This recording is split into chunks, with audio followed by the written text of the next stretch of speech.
شو حكيت؟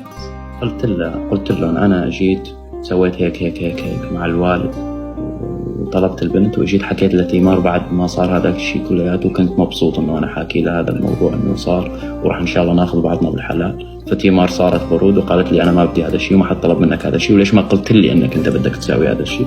قلت له أنا بسبب انفعالي، بسبب عصبيتي، قلت له إنه أنت ما تستاهلي صرمايتي، عرفتي؟ وجيت اليوم اعتذرت منك 3 مرات، طلبت منك الرجوع 3 مرات ورفضتي، انت قلتي لي خلينا رفقات. جايز شو بتعملوا حدا وجه لكم هيك كلمه بتقولوا له اهلا وسهلا تفضل ارجع بعد ما تسمعوا هيك جمله؟ بنات شو بتعملوا لما حدا يطلبكم 3 مرات من ابوكم؟ بيكون عم يكذب عليكم ولا عم يتسلى فيكم ولا يكون بيحبكم صدق؟ بس او شباب شو بيصير لما انت تطلب بنت 3 مرات بالحلال وتكون ردها بالنشافه والبرود وتقول لك لا انا ما بدي هذا الشيء.